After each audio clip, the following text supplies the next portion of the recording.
Hey guys, Mr. Is here to help you out with the Algebra 2 Chapter 6 test review. So we're going to go over making sure you guys understand the key concepts coming from Chapter 6. So anytime during this, you guys can use a calculator on the test, so feel free to use it as a resource. We're going to try to do the problems without a calculator, but we'll show you how we can do that as well if you forgot. So if we're looking at here, this following formula, what is the shift caused by the h and k variables? So if we remember here from some of our rules from parent functions, and that actually goes all the way back to chapter 2, is that the h is our horizontal shift, so going left and right, and then our k is our vertical shift. So looking at this graph here, is this graph a growth or a decay? So if we look, this graph is starting up high, ending down low, so this would be a decay. And another note here to help you out is that, remember our b variable determines that b would have to be less than 1. So it'd have to be a number smaller than 1, a decimal, to make it go smaller and smaller each time. If it's bigger than 1, it would be a growth and be getting larger and larger and larger. Okay, looking at a specific formula here, without looking at the graph, determine the variables of each one here. Well, A would be R2, and that would be a stretch. So the graph would be stretched up twice as much. Our B is 1/4. All right, so it'd be a decay. So it'd still be a graph that goes down, but it would actually be stretched up. So it would be not going down as much. Now our H, this is the only part that gets a little tricky. The H is X minus H, and since we have an X plus 2, our H would be a -2. So that would be a shift to the left 2. All right, and then our K would be a -3, so it would be down 3. So left 2 and down 3. All right, and we could always check these out on a graphing calculator to determine whether we're right or wrong.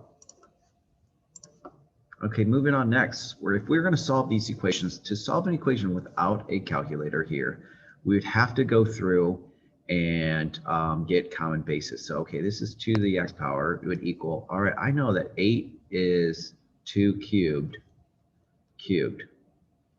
So this is 2 to the x power is equal to 2 to the 3 times 3 is 9 power.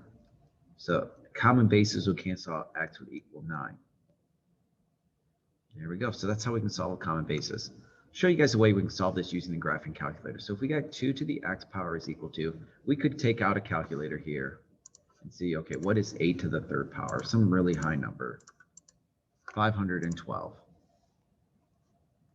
Now, if we can't figure out, okay, what 512 is the common base, remember what we can always do, if we loop and swoop this here, we can make this log base 2 of 512 equals x. And there is the log base button on our calculator. You press math and you go down to choice A, so it's on here somewhere. Log base 2 of 500 and make sure I delete those. 2 of 512. What is that? It's equal to 9. And that's on Desmos as well. But, just to show you guys these problems, we can do them, most of them, with just common bases. So like this problem here, we have our bases are 3 and 9. So I know I can change 9 into 3 squared. So this is 3 squared to the 2x minus 1 power is equal 3 to the 6 power. Common bases cancel each other out. So we got 2 times 2x minus 1 is equal to 6. Can distribute the 2. So 4x minus 2 is equal to 6. Add 2 over 4x is equal to 8. Divide, x will equal 2. All right. All right, next, change the expressions into exponential form. We had to do it over here if we wanted to use the graphing calculator, so we can loop and swoop. So this would be 2 to the 3rd power equals 8, which is actually nice because we knew that right up there to verify it. Loop and swoop here, even with fractions here, 4 to the -4 power is equal to 1 over 256. Hopefully not too bad. Looping and swooping should be nice and easy by now. All right, now if we're going to solve, easy way to solve is to loop and swoop. 16 to the 1/2 power is equal to y, and we could type that into a calculator.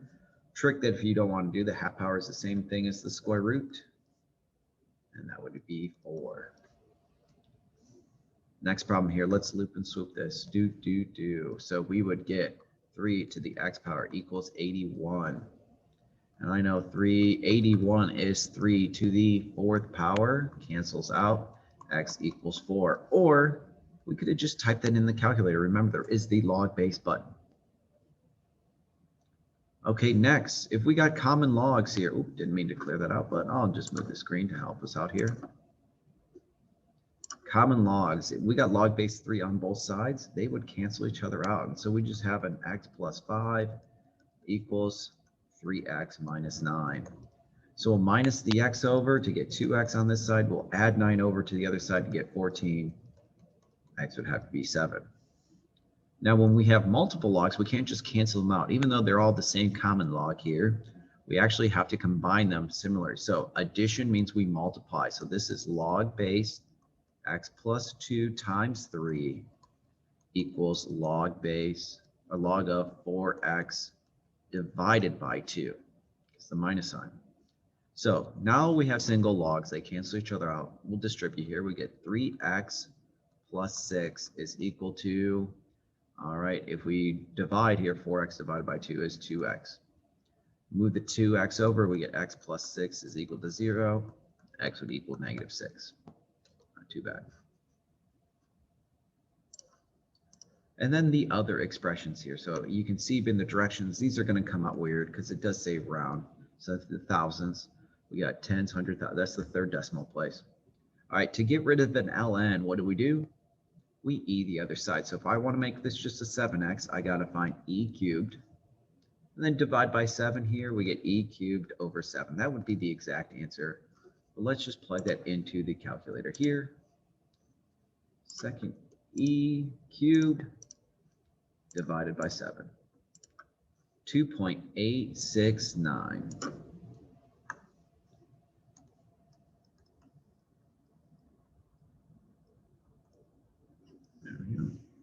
All right, so what we always want to do is to isolate the radical. All right, let's change colors here. Here we go. So we want to isolate this term before we move it over. So we're going to add 6 over to the other side.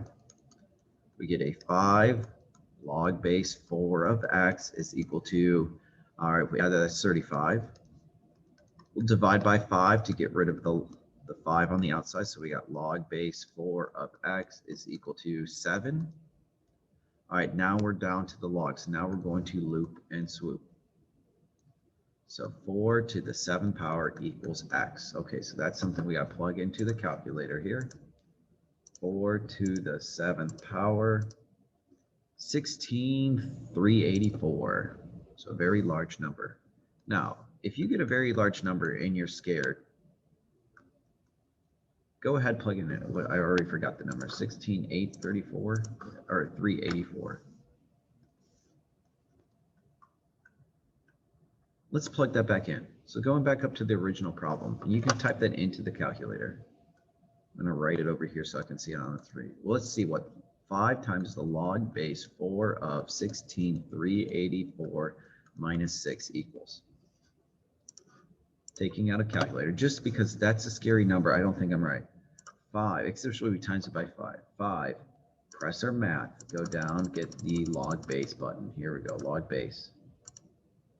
Log base 4 of 16,384. And then we put a minus 6 at the end. Comes out to be 29 even. 29 even right up there. So we've done it right. All right, now below here, let's clear these out so our calculator looks a little nicer. If we have an e, to get rid of an e, we ln the other side. So x plus 5 would equal the ln of 14. So all we need to do is to do the natural log of 14, then subtract 5 from that answer. So calculator time here, natural log of 14 is 2.639. We'll minus 5 from that. We get a negative 2.361 when we round.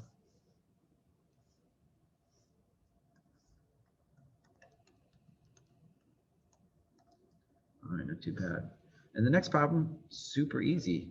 If we have the ln and the e, they cancel each other out. So this just equals 3 equals 2x, divide, x equals 1.5. Okay, so hopefully this review isn't too bad. You understand the key concepts of this. We leave the hard problems for the worksheets and leave the big key concepts for the test.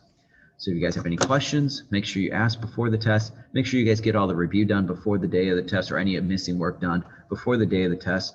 There's an optional review which will be just like the test that you guys can use as a practice that you guys can watch next.